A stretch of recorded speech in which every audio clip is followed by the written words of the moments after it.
What's up, guys? You're listening to another episode of Selling on Amazon with Andy Isom. In this episode, we're going to talk about the Amazon State of the Seller Report for 2024. This is a yearly report put out by our friends over at Jungle Scout that provides a lot of insight into what's working, what's not working for Amazon sellers, and kind of how the marketplace is trending, results, and things. So I love to spend some time putting together an episode for you guys specifically about the State of the Seller Report. And I will put a link in the description below this episode for you guys to download this report if you want to check it out for yourselves as well, obviously. Also, quick shout out for those of you who don't already have Jungle Scout, I've got those special discounts for you as well. So hit up my website, www.andyisom.com, for discounts on Jungle Scout. And as a lot of you guys know, if you're in my programs, we do have some sweet hookups to get you guys Jungle Scout for free. So if you're interested in that, obviously check out our programs as well. Okay, so some quick numbers here for you guys about selling on Amazon 2024. Amazon's annual revenue, guys, is $554 billion, 2.7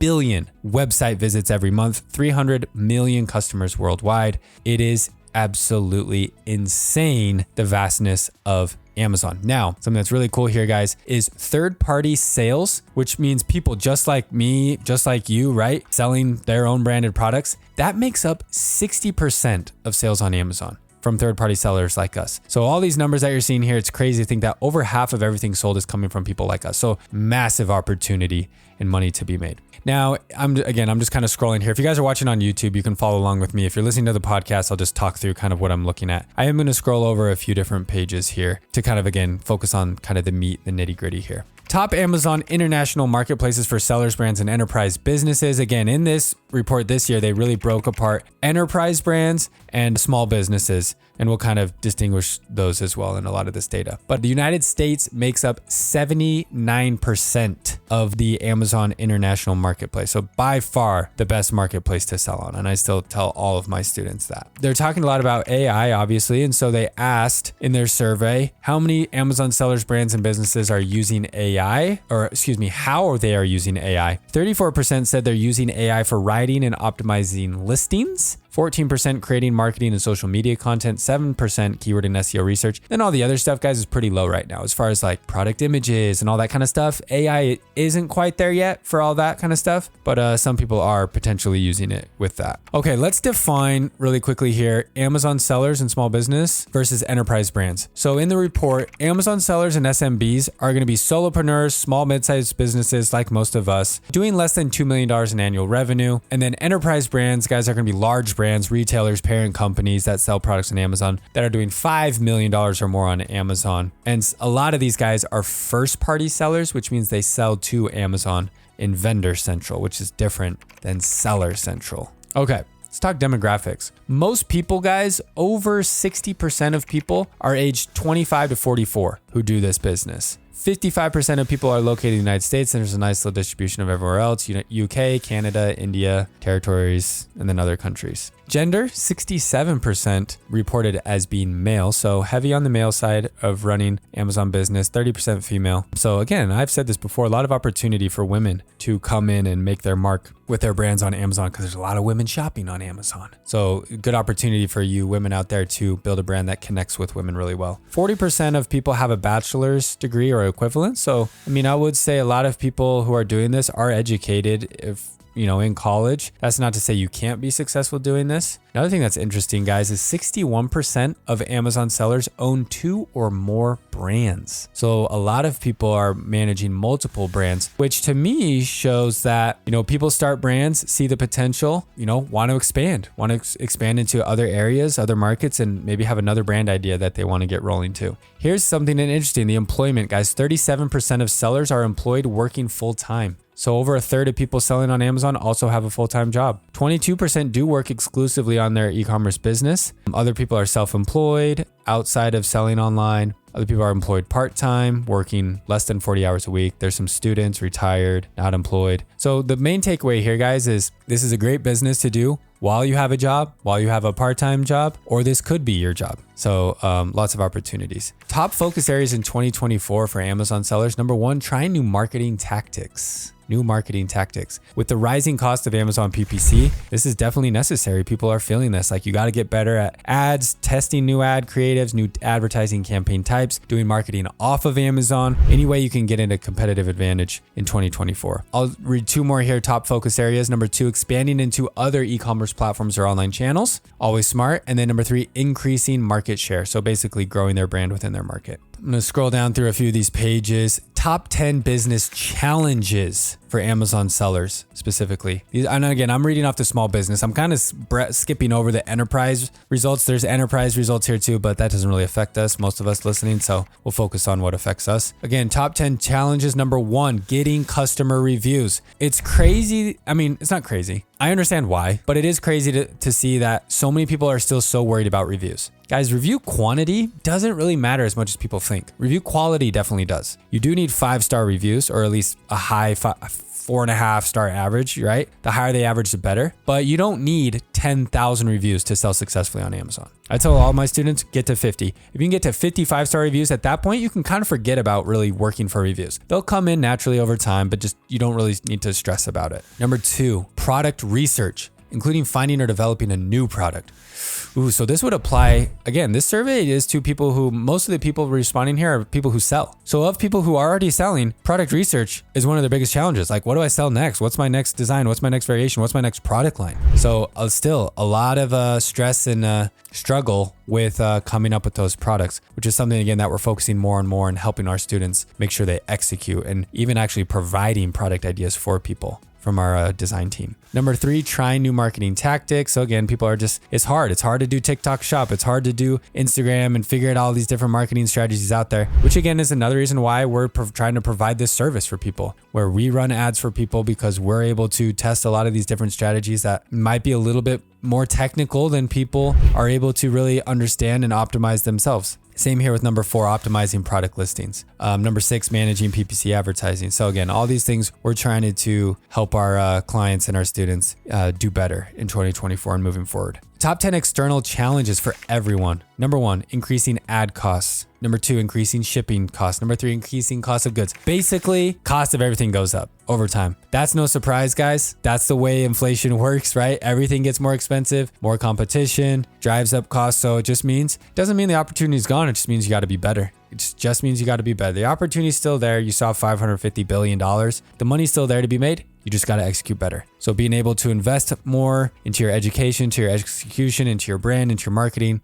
that's just what's going to get you the results that you're truly looking for. 54% of Amazon sellers do the private label brand or model, right? That's what we teach. It's the best model out there, guys. Like, for long-term success, honestly, I know that people make money in wholesale and arbitrage and all that other stuff, but as far as like building actual wealth and equity in something, private label, hands down, is the way to go. It's tough. I actually had a conversation this past week with someone who does wholesale at scale, right, for clients and stuff. And there's pros and cons for that, right? You're selling already established goods and brands that people are going to keep buying forever, versus private label. You got to create your own brand and build that reputation over time. But again, I'm of the belief, and I've seen it firsthand, that execution, you're going to spend the same amount of time. I tell those people all the time. You're going to spend the same amount of time finding products to sell, making listings, setting it up, managing inventory, whether you're doing arbitrage or creating your own brand. In my opinion, if you're going to spend the same amount of time and energy and effort, why wouldn't you do it to build something that's worth actual value long-term, not selling other people's stuff? That's, again, just kind of my personal belief. Okay, product volume. Active products on Amazon. The majority of sellers, 89%, sell 50 or fewer products, but there are some gaps here. So some interesting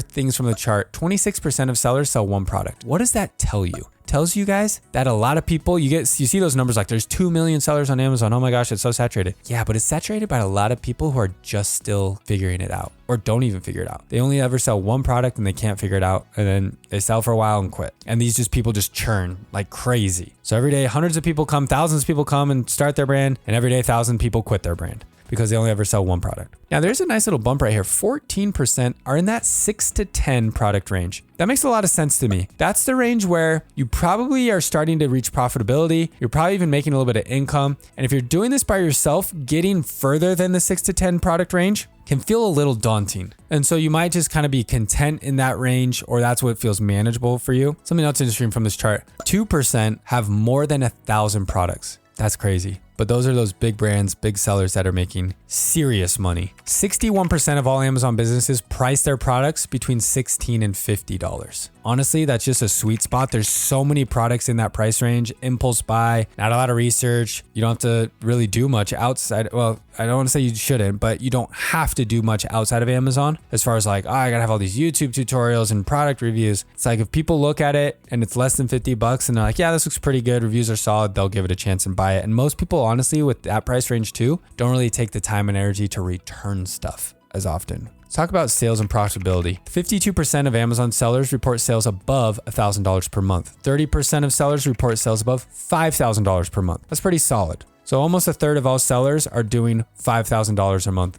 or more in sales. 47% have done under $25,000 in lifetime sales. Again, like this number tells me one thing with all these other numbers. There's a ton of people, guys, who come on Amazon, launch a product, sell it for a while, and then give up. So it makes sense to me that half of the sellers are under 25 grand because again, most of these people never make it past one product. Honestly, a lot of people just don't have the long-term vision. They don't understand the long-term strategy, the cash flow, all that. And so when they like launch product and they don't make $1 bajillion in 3 months, they're like, this is stupid. Great. Have a nice day. Go try your next shiny object business model. Let's talk profits. 44% of sellers have a profit margin higher than 15%. That's pretty dang good too, guys. That's almost half of people with a 15% profit margin, which is pretty normal. Like after ads and everything, that's pretty normal where a lot of good sellers with good, decent strategies end up in that 15% range or so. So you can sell $100,000 a month of your product and profit $15,000. That's a pretty dang good income, guys, when you look at, most other jobs out there. So, and the fact that you can do all that from your home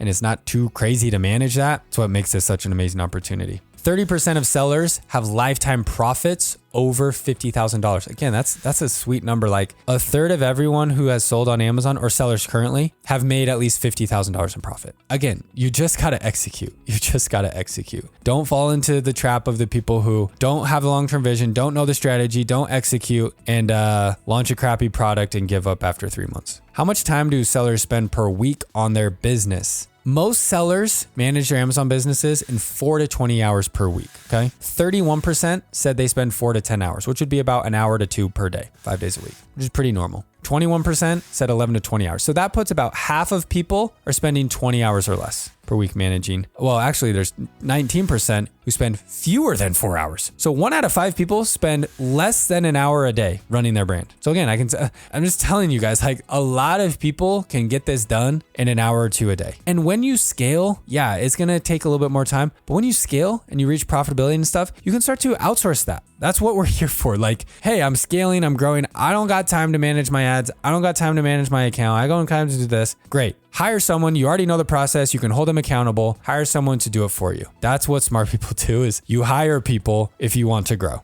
That was kind of a shameless plug there for our services, but that's really what we're here to do. Because I was in that situation, honestly. My team manages my account now, our brand, because I was like, I don't got time to do this, nor do I really want to spend a whole bunch of time doing this. I'd rather just sit back and let the money come in, obviously share a little bit of profit, the revenue, with someone to manage it for me. So that's what we do. 58% of all businesses are profitable within a year of launching on Amazon. Now that's not 100%. It's not 100%, guys. So like that's within a year. So when I tell people like, they're like, Andy, how long will it take for me to like make money doing this? I'm like, plan on about 18 months to 2 years. And people just don't have the patience for that, which is shocking to me. Because I'm like, I look back at us starting our brand. Guys, have a job while you do this. The worst thing you can do for most people, and Dallin said this on my interview when I interviewed him, the worst thing that people can do is go and quit their job and then start an Amazon business. Because all that's going to do is put a whole bunch of unnecessary pressure on you to get making income as quick as possible. And you're going to be stressed and panicked that it's not going quicker than you think it should. Have a job, get a job that you like, and make money at your job and do this on the side. And yeah, it's going to take a year, 2 years maybe. But once you get to that point, you're going to be so much happier. You'll be so much happier. It's gonna be so much less stress. And then yeah, if it keeps growing and it does well and you want to quit your job, quit your job. But if you love your job, keep your job and do this on the side and make even more money for your family. Don't create unnecessary stress for yourself is guess what I'm saying. How did people fund their Amazon business? This one's interesting. Most sellers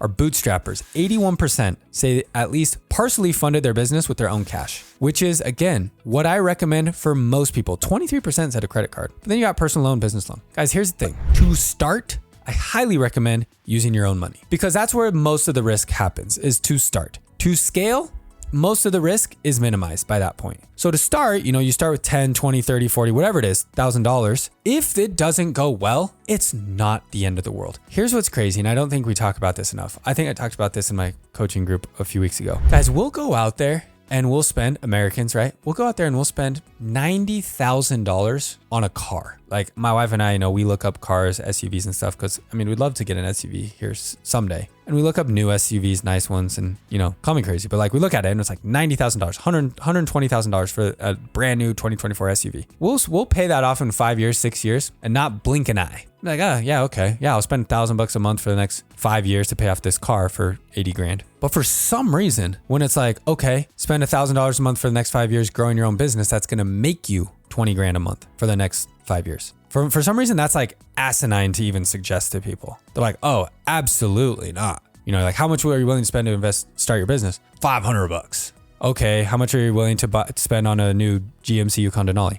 $80,000. It's so backwards. Like, guys, there would be so much more wealth. There'd be so much more wealth created from people if you flipped that and said, how much are you willing to spend on a car? $5 grand. How much are you willing to spend on your business? 80,000. That literal mindset flip would make so many more millionaires out there. So again, spend your own money to start your own business. And again, if it doesn't work out, big deal. You lost $20,000 over a year or 2 years. You can make that back. Go get a job, save up for a year, 2 years. You'll have that right back in your bank account or in your pocket again. Just be smart financially. That's all it comes down to. It just baffles me that people are so scared and not willing. They want freedom. They talk the talk like, I'm going to start my own business. I want to be free. I want to be my own boss, blah, blah, blah, blah, blah. But then they'd rather spend it on a freaking expensive car and not on their actual business. And I'm not even calling people out specifically on Amazon. I'm just talking about anything in general. If you're one of those people that you're like, I'm going to start my own business. I'm going to be my own boss. I want to be an entrepreneur.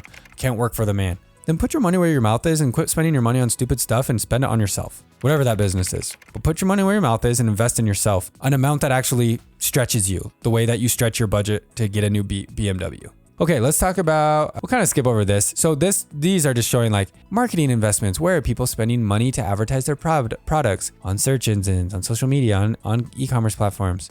What kind of ad types are they running? This is interesting to download and kind of look at all this and see where people are spending and maybe where there's opportunity. Trending social media accounts for advertising. A lot of people are running Facebook ads, Instagram ads, not as much on Pinterest. TikTok is moving up. YouTube is decent, 30%. But yeah, that's pretty much it. Here's something. Average monthly advertising spend on Amazon. Sellers, small business sellers, less than $500. Enterprise, any guesses? $100,000 to $250,000, 25%. And that's up to $250K. 12% are spending up to up to $500,000, 11% up to $1 million. So if you add those up, that's what? Almost half of all enterprise sellers on Amazon are spending at least $250,000 to $1 million on Amazon per month on Amazon advertising. Here's what's crazy. Who's spending $25,000 to $50K per month? Which is us. That's how much we spend, around $30,000 per month. 1% of sellers. So if you're in that bucket, you are a small majority of people who are probably at the level that we're at and investing into advertising and growing. Top seller motivations. Let's end with this. Last page here. The number one motivation to be an Amazon seller, 45% of people responded